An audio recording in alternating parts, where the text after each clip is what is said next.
Cheers. Cheers. Hello, everyone, and welcome back to Curiosity. Hello, everybody. I'm your host, Lauren Deliri, and I'm Adam. He is my co-host. I am. We are here every other week. I'm here every week, bringing you all different kinds of conversations, sparking your curiosity and you guys have been bringing us conversations lately, especially this week. We're looking to do another Q&A. Just kind of from your guys' comments from earlier today and throughout the week, just off of our videos that we've been posting and all sorts of stuff that we've been talking a little bit more openly about us and our relationship. Yeah. Which is super exciting. Like, it's so sweet that you guys care so much about us. We're going to start off reading a podcast review. So if you haven't done that, please do that. It does mean the world to us. We read every single one. We do. So this one says, this pod has been part of my rotation for years. Thankful for all the work that Lauren puts into interviewing and interesting people. Here's to more healing and learning. Woo woo. Yes. Cheers to that. Yeah. We've done a lot of that through this podcast. So truly, we're healing with you. Yeah. So we actually, I want to start off saying that we did a Curious Cuties meetup. On Saturday. My God, it was so fun. And that was so fun. It was like a dream come true to put an event together. Yeah. And it was just amazing because like I got to talk to them. I actually got to be with everybody and I felt like I already knew everybody so deeply just because through the questions and through just seeing you guys post things. And you following your Instagrams and all that. And stuff. Yeah. Yeah. It's just like, it has been such a pleasure. And so now to actually get to hang out with you guys was so incredibly fun. And so many of you showed up. Yeah, it was a good crew. And I got great bagels and coffee from the bagel shop down the street. So it was a great day. I was worried because there was rain at the beginning. It was like thundering when I woke up. It was looking a little rough in the morning. By the time I got to the park, the sun was just shining so brightly. Yeah. So felt good. Felt like it was just like all meant to be. Yeah, it was pretty magical. So I definitely have things up my sleeves. I want to do more things Is like it sand? that. Because there was sand up a lot of things at that I know. walk. There was sand up some people's skirts that day. So if you don't know, you don't know. So be there next time so you can figure out why potentially that would have happened. But we had a great time. It was awesome. And I want to do something a little bigger so that people, when they plan, they can kind of plan to come to Nashville, but make a trip out of it. All in the future. But yeah, so just wanted to give that little update because we were talking about it in the last one. So now let's dive into our questions, shall we? Yeah, let's see what we got from you guys today. Okay. So first one, best lessons of your 20s/30s. I'm so into the shifts of my life the last year since I turned 30. God, what do you got? You just turned 30. Do you have something specific in mind from your 20s now that you've kind of crossed the threshold? You know, I felt like the end of my 20s, I was like on the precipice of like embracing my inner child, and healing my inner child. And I feel like 30s is more like just being that, and instead of healing it, you're embracing it, I would say. But then your younger 20s, they feel like a whole different part of you. I'd say like 25 and under is like a whole 27 life. and a half and under. 27 and yeah, that's like a whole part. And then like 27 to now I'm 30, I'm turning 31 in August. Like I feel like that is kind of its own era. So I'd say under 27, the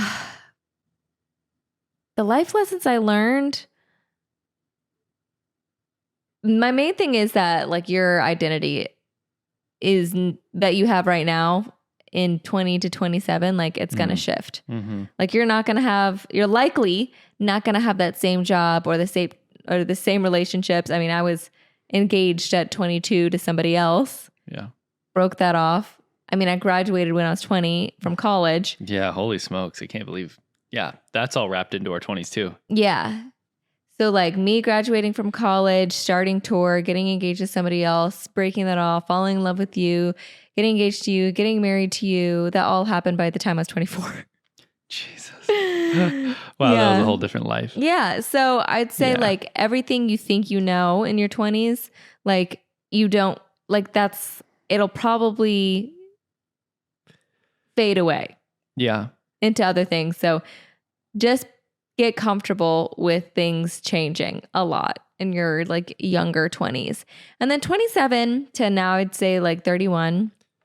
My biggest life lesson is, I don't know what biggest, that's like hard, but yeah, sometimes your right thing like it's not gonna feel good. And I feel like that's like a 20s thing too, but like sometimes your right thing isn't gonna feel good. And then also being 30, I'm like, I really can't be bothered with anybody else's bull. Yeah. Like I literally can't. You have to just mind your own energy. Yeah. I think it's all about like, I did a lot of healing of opening myself back up to be a vulnerable person and to be someone who feels very deeply. That was healing to allow myself to become that version of me again. Yeah. But then there came a point in these past couple of years that I was like, okay, but I have to have boundaries with my energy and boundaries with my vulnerability and boundaries with how much I'm feeling everybody and everything around me. And yeah, just having control of what's going on in my energetic space. I think my biggest takeaway from like my mid-20s, I don't know, maybe this is more of an overarching thing, but is make friends slow and fast. Like not all friends have to be on the same trajectory to a lifelong like partnership. Not everything has to be, because you do go through so many changes and so many shifts that like you have to be able to make friends with people who are just where you are exactly for that moment. Yeah, it's like we were always taught like date to marry, but sometimes just like learn. Yeah. Find somebody who's like alongside you in that season and find friendship there. Like just rest in the fact that you do have somebody that's alongside you in that moment for that season. They don't have to be your besties forever. And they don't have to evolve with you. Yeah, like I know that's been something so important for our relationship that we evolve together. But that's such a rarity to find, especially in friendships that aren't, you're not necessarily looking for them to be a lifelong thing. You're not necessarily looking to invest in that for the rest of your life. Yeah. And so that's a lot of pressure too. Cause like right now too, like being in our 30, you're almost 30, like, like to put pressure on our relationships that we have to like last forever. Like, and have a fun season and have fun friends. You can hang out with somebody 4 times and then never hang out with them again. And that still counts as a friendship. True. And I think that's important, but then also find people that you can hang out with once every 6 months and you just feel comfortable and you feel cozy with them. And I think those kind of friendships are the ones that are worth just existing comfortably with, never expecting anything out of them, never like demanding any sort of like upkeep to be able to manage it. Just be there when you're there and live your life so that you can bring more back to that relationship the next time. Yeah, that's good. And that to me has been so valuable, especially because there are a lot of people that maybe I want to be friends with that I'm not necessarily comfortable with immediately. I generally take a long time to make friends. Yeah. And so for me to be able to like find a comfort zone with people that I really want to be friends with, that I know I'm going to have in my life forever, allowing myself to just be able to, not get along with them in every single part of my life, or even just find little tiny commonalities that we can grow into something bigger and better. I think that's been a really big thing for me. And then I think also just as you kind of in a similar vein to what you were saying, as you evolve and change, as you will, hold the answers that you find very softly. Yeah. You don't need to hold them tightly. You don't need to the new answer is not the new gospel. It's not the replacement for the last thing that was foundational for you. It's just something that you're finding along the way. Little stepping stones. From a fellow 5, meaning Enneagram 5. We like 5s. Does your partner go down that, like the way I read that, I was like, go down. Does your partner go down? Partner go down? Your Scuba Steve. Niche interest rabbit holes with you. So. Yes. Adam, immediately yes. Adam is we think an Enneagram 1. But yes, Adam does. I joked on my Instagram that like perhaps it's because you're like worried I won't come out of them. I'm just accompanying you. Yeah. I'm like your field trip chaperone. Yes. And I do feel that sometimes like you'll jump on something because I love it. It's a way of loving me is to like get into whatever I'm into. And I feel like that's your main driver, but also, and it's one of the main thing that attracts me to you. Oh. So it's like, as much as yes, it is a main driver that I want to follow you for you, I want to follow you for me too. Oh, because you think I'm cute. I think you're cute. I think it's the most like, when you watch somebody like get into the zone, when you like watch somebody get into flow and do the thing that they do so well and they kind of lose track of themselves. I feel like that's how it is with you and all of these transformations and all of these little rabbit holes that you go down. And like, I get to see the most authentic version of you. And it's just such a sweet version of you. Aw, I love that. And I think you also know that if I don't see something all the way through, like this season's going to linger a lot longer. Yeah. And you're going to come back hollow. Yeah. Especially if it's because you're not allowing yourself to dig all the way down. Yeah. I can't even think of an example that I haven't like allowed myself to go there. Not since we've been together. Yeah. I did my last relationship. You're digging the holes and I'm hauling the dirt back to the pile. Yeah. Yeah. It's great. So he definitely does. Okay. Who is more jealous, you or Adam, in a fun, spicy way, non-toxic way? You. It'll always be me. I do not have a jealous bone in my body. The answer is always me. Unfortunately, Adam wouldn't care if I, talk to like he doesn't care. No, I don't, because I trust you like implicitly. It's just, if you're having a conversation with somebody, I'm excited that you found somebody that you're interested enough in to have a conversation with, and you trust them enough to give them any amount of your time. Yeah. No. It's actually, it's great. Like the relationship, it works well because he now understands my like jealousy. My jealousy is more of like a protection thing when I feel like people assume things about Adam and assume things about me or assume things about our relationship. You're protective. You're not jealous. Yeah. Right. And you've always said like, if I had like some new best friend, new best guy friend, like you would if you were like telling some other person, whether it was a guy or a girl, things that I wasn't telling you, things that you weren't specifically not telling me, I would get jealous. Mm-hmm. But I would only get jealous because there was an investment in that relationship that you weren't willing to bridge in ours. Yeah. Like there was a stopgap in our relationship that you didn't feel comfortable crossing. Of course, I'd feel the same way. Yeah.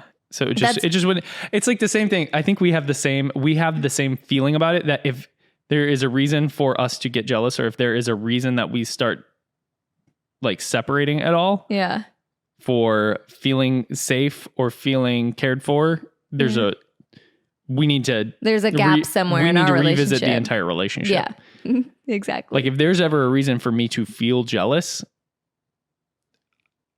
I probably shouldn't be in that relationship. Yeah, no, and it's great because I'm definitely not somebody who flirts well or easily, but whenever I get a wild hair and kind of get like in a flirty mood, like, first of all, Adam's the first person I'm flirting with. True. Second of all, Adam knows I kind of like flirt. I don't flirt to anybody else's standards. Flirt. You know what I mean? Yeah, totally. Well, I start flirting and I think I'm flirting, people are just like, oh, she's being nice now. Like, it's not anything crazy. I think both of when we can like allow ourselves to be socially extroverted, we can have pretty attractive personalities to other people, which can come across very flirty. Sure. Especially you. I don't think I come across flirty. Like at all. I think people, when I start to flirt, people are like, oh, she's being nice. I think that you have like a nice aloofness that is probably more interesting than most people flirting back, because it almost goes over your head. It always goes over my head. Where you're like almost pretending like they're not flirting with you, but you're still being nice back, which I think it can be even more. Whatever. It goes over my head. Can be more interesting to guys. If it's not in a digital form of flirtation, it goes over my head. my social digital IQ through the roof. Yes. Your in person one, not so much. We need to just get you into the metaverse. You're going to crush. I will crush. Okay. Next song. Next song. Next question. Espresso by Sabrina Carpenter. Can you tell I'm a radio host? Do you think his creativity is hot or just cute? Bonus. Do you think you were meant to create together? Okay, well, he was my drummer. Do you think it's hot? He was my drummer, so his creativity definitely is hot to me. I need someone. Well, it's actually a very Is that still what you see as my creativity? What, drums? Yeah. Well, I'm just saying that's what I fell in love with. Like, no, totally. Originally. I'm just curious. Like, when you think of my creativity, is that the first thing that comes to your mind? Well, it is the first thing because it was because the of first this thing. question, because of the way this question was asked. But also, but no, I would say your creativity, if I was just to think what's the first thing that comes to my mind, is like graphic design stuff. Oh, interesting. And how you like to make things pretty mm-hmm. and like ceremonial. Mm-hmm. That's your creativity to me. What is your creativity to you? Problem solving. I think my ability to problem solve is the creativity that I feel. I think it's because it's the thing that lasts the longest for me. Even ceremonial stuff, if it takes me 45 minutes to get myself settled into something and it like feels good to me to like be there and like make something, light candles and turn the lights to the right setting and, you know, all that stuff, that to me still is pretty short-lived compared to the creativity that I feel like I get to foster when I'm problem solving for tech or for, you know, primarily for tech is where it ends up landing. But okay. But for anything business-wise, when I'm building drums, like it's interesting. Yeah, I don't see creative, like, now it makes sense to me, but like your creativity, like with tech and production, that does not come to my mind. Like, yes, that makes sense. How you're saying that creativity is like problem solving is your creativity. I was actually thinking about this today and I've said this before, but like my spirituality is like a lot to do with like the questions that I ask. So you're like, I want to fix a problem. And I'm like, I want to open it up. Like, I want to like take the lid off things. Yeah. And that to me is like my spirituality. And now people use spirituality and creativity like interchangeably, actually. And I was thinking about how spirituality is also for me when I don't know how everybody takes woo-woo plus woo-woo. I don't know how everyone interprets that. Yeah. But I was thinking about it today, how to me, I put a little brain next to it, woo-woo. And what woo-woo in the brain, what that means is like my woo-woo means spirituality, which means questions, which usually means like science, earthy, like earth, natural, wildlife. Research, grounding, very like down into the earth and like it almost becomes animalistic for you. It's very animalistic, yeah. But I think it's your intuition. I think a lot of people think woo woo and think like something crystals else and astrology and all that. And I'm like kind of realizing that like I have a different interpretation of woo woo, and it's something we talked about even with Alice, like my version of spirituality, because I think we don't see eye to eye with like the term in a way. And so anyway, I was just thinking about that because then that's why I say woo woo plus woohoo, because woohoo to me is like, okay, let's not think too hard anymore. Yeah. It's party time. You know what I mean? Yeah. It's like work hard, play hard. Yeah. A little bit. But I don't know. I don't know how other people interpret that. So I'm curious if you're listening to this now, like how you interpret woo woo plus woo woo or woohoo.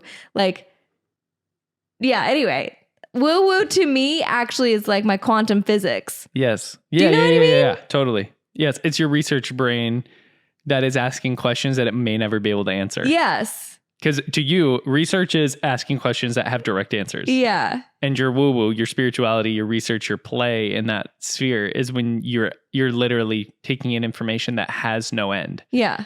Totally. I get that. Okay. Well, and that's even like I was saying, I mean, and I know it's not even in the same capacity because the amount of like just context and research papers and stuff that you read around quantum physics and all that stuff is it's a very different vein of it than I read. But like I told you, and I was saying on the podcast pretty recently, that that's the one thing that's made me feel spiritual, because it's the one thing I can't answer. And it gives me like goosebumps thinking about the potential of the things that are unknown to me. Yeah. And I totally can see how that's spirituality for you. Yeah. Yeah. Anyway, I was literally just thinking about that today. Like, wait, does that even make sense? Does that show to other people, or do they think you're crystals and champagne? Right. I'm like, oh wait, I think people do. Yeah. Like, does that anyway? So I'm having having an existential crisis. I think you're like, have I been leading people down the wrong path? Honestly, do they think that I'm somebody that I'm not? Yeah. It's the woo woo with the pink and the cuteness. You're like, no, actually, I don't have to put my glasses on to be a big research nerd. My woo woo is my research. Yeah. But I think that's the woo woo with the woohoo. Is the pink and sparkly cute hair, glitter, and colors. That's my woohoo. Yes, paired with the woo woo. Yeah, which is like the nerd. Yeah. But like people think crystals and like. See, but it because it presents as the woohoo. Speaking of rabbit holes. Yeah, speaking of rabbit holes. It presents as woohoo. And so people assume that your woo woo is crystals. Okay, so how do I represent myself better? You just need to go nerdcore. Cottage nerdcore. Earth. You need to be book talk girly now. No. See, no, not that. Oh my God. Okay. Anyway, this off the pod. Okay. Next. It'd be fun. Good transition. It'd be fun to hear the fiancé breakup, falling in love story from Adam's perspective. So, once upon a time in Hawaii, we went on tour together. Honestly, I think that is where it started. We toured for a long time, and one of the first things that I knew about Lauren was that she was protective of her fiance and that she was protective of her relationship. Day one in Minnesota that we were driving around, she found me. We were just hanging out, getting food, and she's talking to her sister, because it's her sister, her mom, her sister and her mom and her. That's who toured together. And so they were talking, and she was showing pictures to her sister of her, at that point, boyfriend with a beard and without a beard, and was asking which one he looked better in. And I had a very strong opinion, apparently, because I jumped in and I was like, he needs the beard. And she was like, okay, that is the last opinion that you get to have about my boyfriend. It's like, noted. Okay. Like, I didn't ask your opinion. Oh, I was totally someone I wasn't going to talk. Not going to be possible. Plus, I need you to interject here. It bolsters my story. It helps bring the drama. Okay. By the way, that was the first day that he ever joined the band. He literally got in the car, and I was talking to my mom and my sister, and he said that, and I was like, you're not even hired yet. Like, I could literally drop you off right now. I don't even think we were a mile away from the place you picked me up. No, we weren't. I really got on your nerves a lot at the beginning of things. Now in Hawaii, what are you talking about? Okay, just wait, okay? I'm leading them to... But you said Hawaii, and then... I know, I teased them with the later part of the story, okay? I'm trying to bait them into the thing here. Okay. So anyway, we toured together for approximately 9 months. Wait. I thought you weren't talking for anyone who was wondering, I actually just did a 5-part series on my Instagram and posted the full thing on TikTok of this story from my perspective. So if you're wondering, if you're like, where is this coming from? That's where it's coming from. You can check it out there. So now this is Adam's perspective. This is my perspective. Okay, starting over again. No, I'm just kidding. So by the point that we were touring in Hawaii, I think we had been together for probably about 7 months straight on the road. Mm-hmm. And so we had really gotten to know each other well, and it was very much like no ulterior motives. There was it just was so out of the picture for us to be together. I was younger than her. She had a very long-term boyfriend, and then she was engaged at one point. And so and I wanted to be their drummer. Like, I hadn't even been there a year yet. I had already hit some bumpy spots with them, because there were certain opinions that I had, and kind of forced them into some structures on the music side of things that was a little heavy-handed on my end. But it was for the best by the end of things. But I still hadn't really secured myself as their drummer fully. And that's what I wanted to continue. Like, I wanted to be a drummer, and they were the ones facilitating that for me. And so everything was very much just like we're getting along. And then this tour hit where we started flying more often. We were doing a longer 3-month stint that was just with a bunch of other people. And we kind of ended up being each other's buddy in a way, like she started taking care of me and kind of asking about my stuff, making sure I was okay, because I was drumming for everybody on this 3-month tour. I was drumming for all 6 artists or whoever it was. I got protective over my drummer. Yeah. Like at that point I was like, you can't tire him out. Like he's my drummer. Mine. He's supposed to be playing for us. Yeah. And where is he? If we have sound check, I don't want him like doing something for somebody else. I was protective over you as my drummer first. Yeah. But it really ended up building our relationship because you became, I mean, in your protectiveness, you really were caring for me a lot. And I was reciprocating, making sure you were taken care of because, things can get lost on the way when you're on the road. Definitely towards that like 7-month, 8-month mark of touring. Because before that, like you were closer with like my sister. I kind of kept to myself because of my relationship and like, whatever.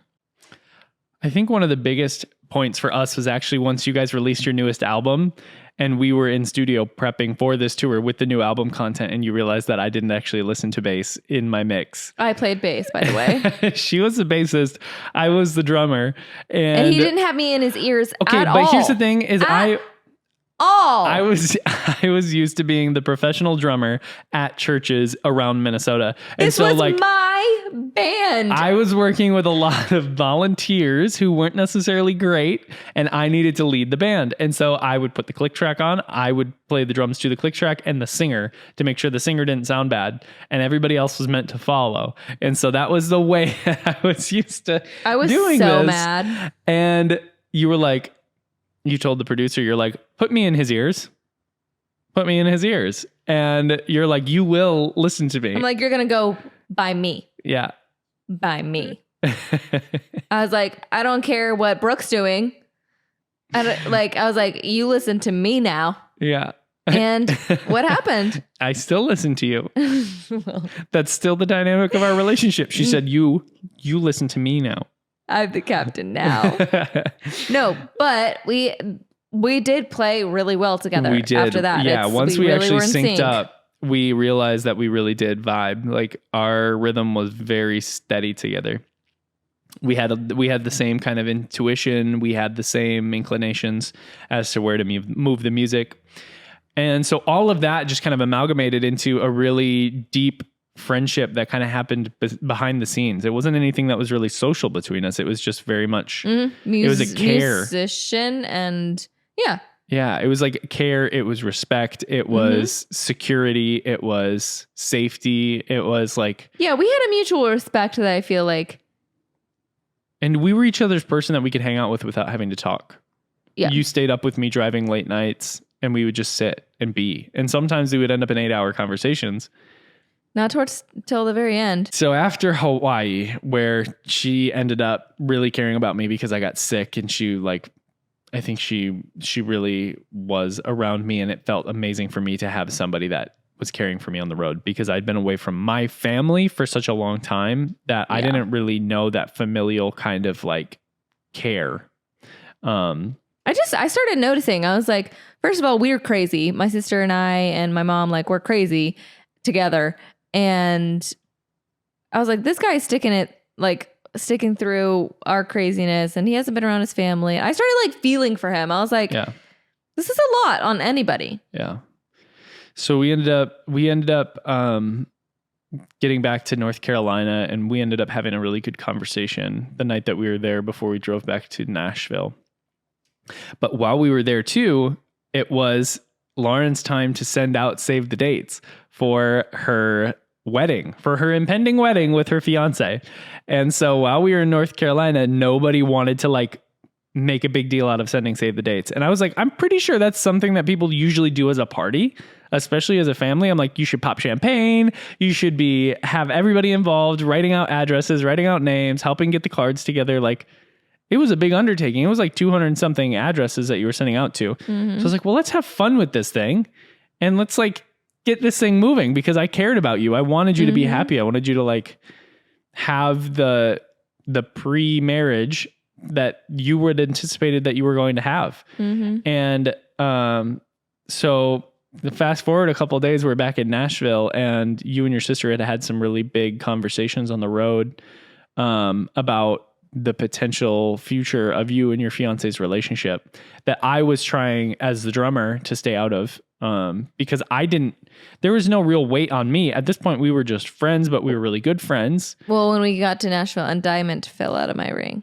That's why Brooke and I had those conversations. Yeah. And you were like trying to not take it as a sign, but it just ended up leading to more and more conversations. And I think it gave people permission to open up about the way they perceived your relationship. And for me, I didn't know the relationship. It had always been long distance. And so I tried to stay out of it. You met him like what? Once, twice? Like 2 times, I think. Yeah. And I really was trying to stay out of it because like it wasn't for me. I didn't want to be perceived as the dude that's like trying to swoop in while you are going through all this turmoil with your fiance. Like at that point, I hadn't even considered any sort of feelings for you because we were friends, we were coworkers, we were doing this thing, but I was really grateful to have you in my life. It was in Hawaii. I know you mentioned Hawaii, but Hawaii is the tour that we really started caring for each other's things and stuff.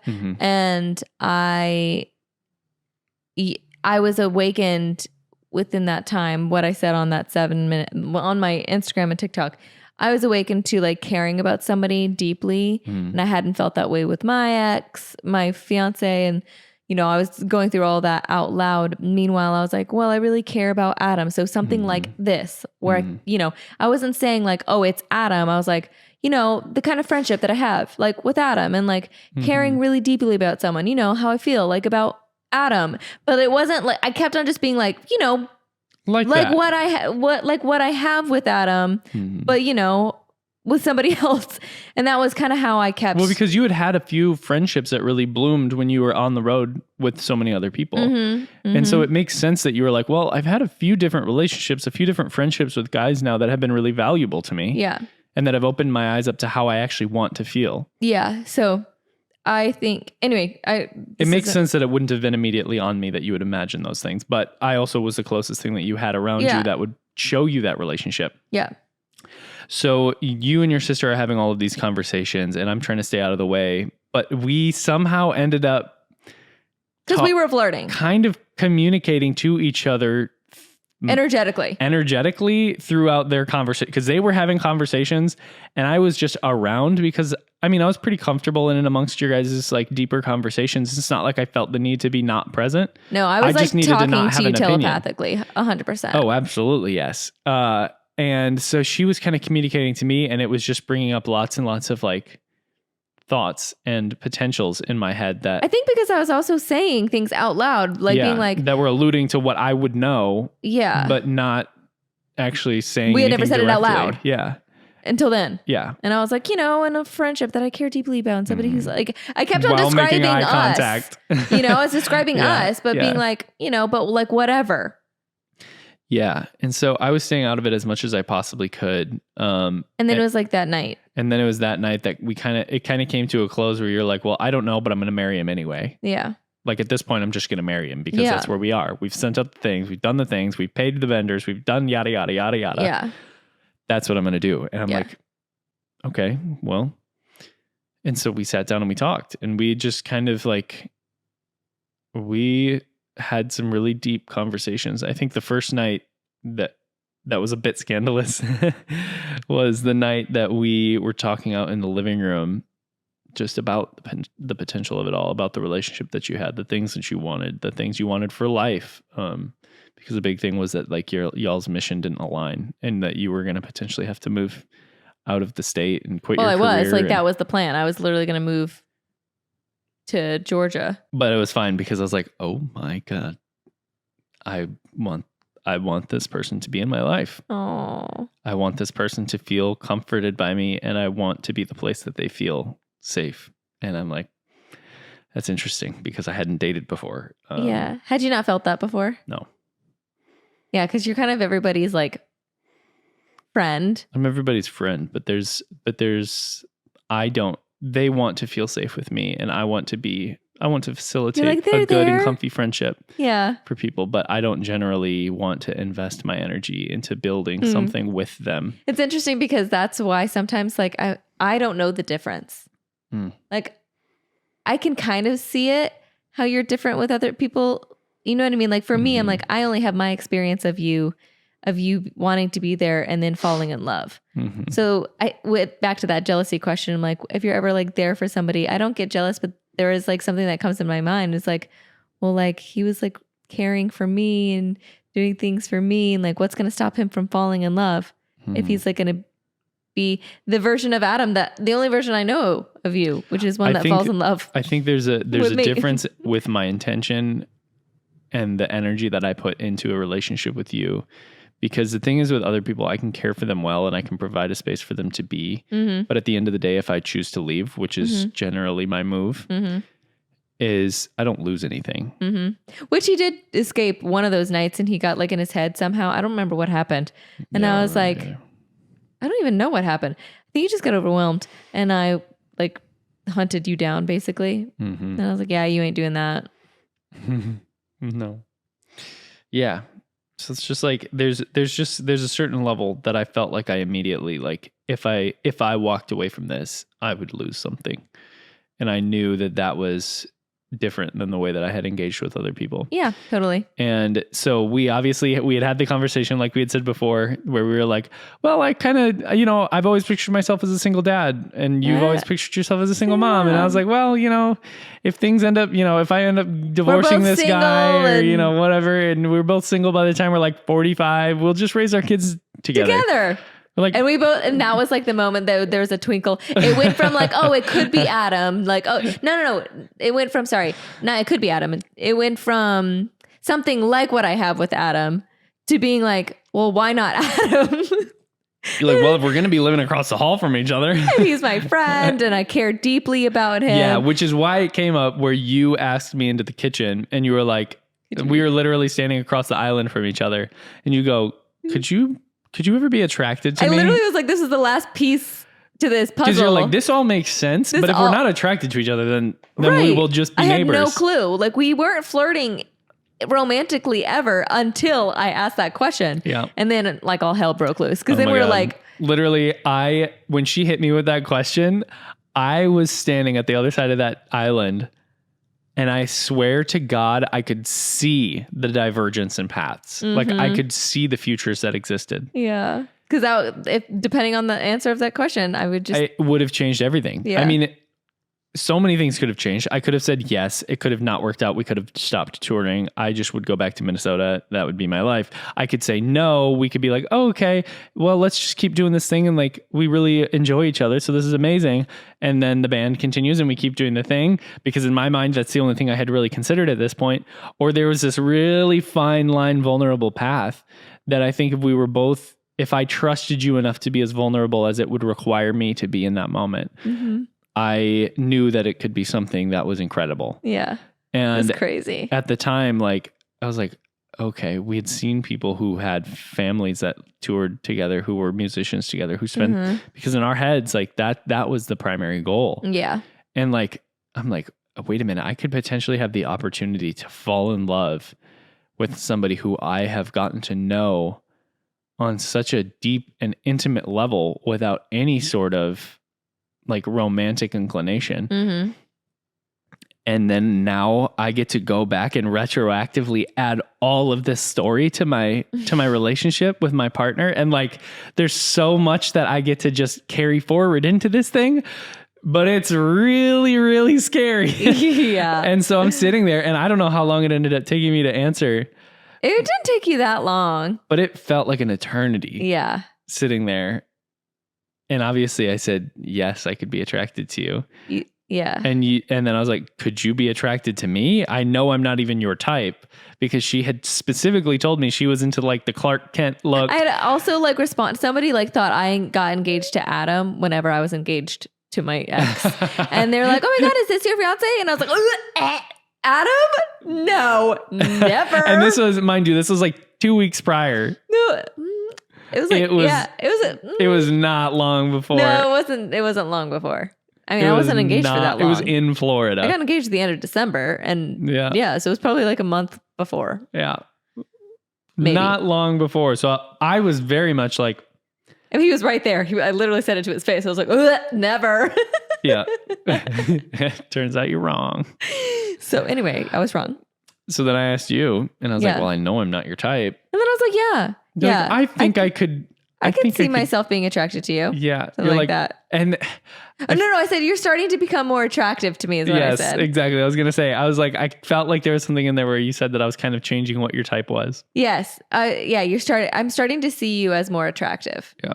Something and I was stupid like that I said. And I was like, okay. And this girl still has a fiance at the moment. And at this point is still planning on getting married, still engaged, still moving it forward. And so was it that night that we ended up sitting up and playing the ABC game? No. That was the next night. That was like 2 nights later. Oh, okay. Well, every single night. Something like that. Who knows? I don't even know. God knows when. Waking up. We were just talking. 4 hours later. Nothing happened between the two of us. Nothing happened, no. No physical thing. But then it was, that went. That was the night that you fell asleep on my lap. Well, on my shoulder. And then you laid down onto my lap.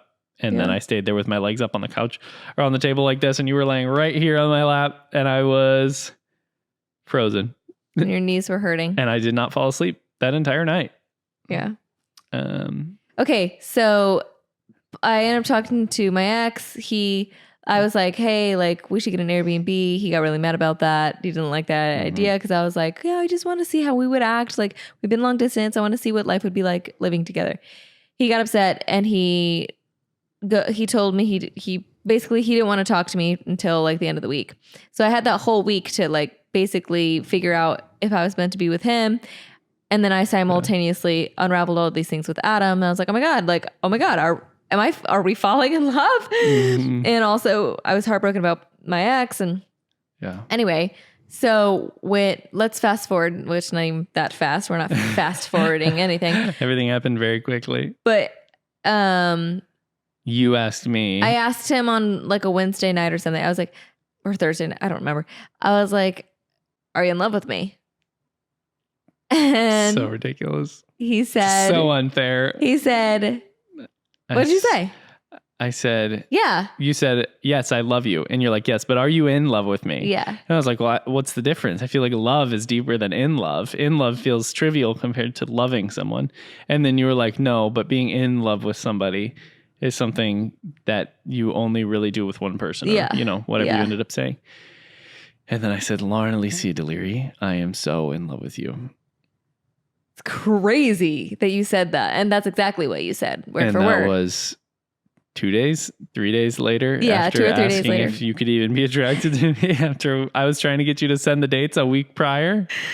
Yeah. So he said that. That was a lot. That was the night also. Another one of those moments where it was staring into the void. Well, I was like, again, you got to tell me the answer. You got to tell me what's up. Well, and the thing was that you needed to have all of the information while I got none. Yeah. Because you had the decision to make. Yeah. So before that night was over, before that specific night was over, he said something about like he said when we blah, blah, blah, blah, blah. And he hadn't done that at all the whole time. But when he said we, I like whipped my head at him and I was like, you talk as if I've made a decision. Mm-hmm. And then he got all like, he just went cold. And anyway, that was the moment I was like, nah, I'm gonna marry him. You didn't tell me that at the time, but yeah, I was like, I'm gonna not marry my ex, him. And I was like, yeah, no, I love him. So then the next morning I was showering, whatever. I decided that I was gonna call off the wedding, but I wanted to go get my nose pierced. So anyway, you take over now. You traded in your engagement ring for a nose ring? Yeah. So then I took you to Fido. Yeah. Well, we somehow broke away from your mom and your sister, which literally we ran away. I literally don't know how. Mom because had we all lived meeting in the same room. And Brooke was at home and I was like, and you're like, hey, you want to go to the coffee shop real quick? Yeah. And I was like, sure. Yeah, that sounds great. Let's go hang out. Something to tell him. He didn't know though. Told him. And so we sat down at Fido and she was like, so I'm going to go ahead and with all the suspense you can possibly imagine here. Drama. Break it off with my fiance. Yeah. Yeah. I said his name, but yeah. Yeah. To me, I'm like, okay. And I still don't know if she's in love with me. I've told her all this information. I was giving him signs. But I mean, like, I'm like, okay. I couldn't say and I mean, anything. I can't assume either. I can't just be like, sick, bro. Score. Yeah. Yeah. Because I had to break up. There with was him a lot of other steps. Before anything could happen between me and Adam. Nothing else happened. That was it. That was the whole story. That was it. Of like what happened between the two of us. Yeah. Until you officially broke it up. Broke it off in North Carolina. Yeah. And then 3 days later, Adam had his first kiss. I gotta say though, I was very giddy. When she told me that she was breaking it off with her fiance. And I didn't know because I kind of tried to keep it in because I was like, okay, she's decided to break it off with her fiance. There's a lot of steps to this. That's a big deal. She's got some mourning to do. But like, personally, I was very excited. So it was, again, a fine line to toe, but we held hands underneath a blanket. Like after that, like, cause we were around my family and I was like, I felt like as soon as I broke up with my ex, I was like, we were married. So in love. Like it was like, it just like happened. We had lived life together. We were on the road for 9 months. I mean, like if you even know what it's like to go to summer camp for 2 weeks, imagine that. For 9 months. For 9 months. I mean, 18 times that. And you're doing everything. I mean, your passion, you're doing music, you're performing together, you're on stage, you're going through so many different things. So we held hands under a blanket and Adam had his first kiss 3 days later. Mm-hmm. And that's that. It was a great kiss. It was a great kiss. I almost didn't do it, but I did. I'm so glad you did. Okay. First kiss that was initiated for her, by the way. Yeah. I'm going to claim that one. It's true. You do claim that one. She's usually the one to start it. It was me. We've told it. We've told our story. It was so magical because like as we were first getting into our relationship, people were so confused by the beginning of our relationship that we just got to tell it over and over and over. And we already knew so many people together because we were on the road. Yeah. Like I knew all of your family, not even just your immediate family, your cousins, your uncles, your everybody as your drummer. Yep. And so then I got to reintroduce myself to them as your boyfriend. And then obviously everything that came after that. And it was just like, it was so cool because I already had such good like friendships with those people. And I already felt like connected to everybody that was, you know, in your circle that influenced you and who you became. And so like I said, I kind of got to go back and write in so much value and so much like story into our relationship because it all meant so much more. Yeah. So it was really great. It was really beautiful. So that was Adam's perspective. It was long. I'm sorry. I did talk. I said I wasn't gonna. Oh my God. Well, that's that. If you guys want to hear my version, it's on TikTok and Instagram. But yeah, that's going to be it for today. Mm-hmm. Thank you guys so much for listening. Thank you for sending in the questions. Yeah. Thanks for listening to our love story. Please rate, review if you like this love story and like this episode. Send it to a friend. And yeah, we love you guys. Thanks for listening. Stay curious. And until next time. Bye. Bye.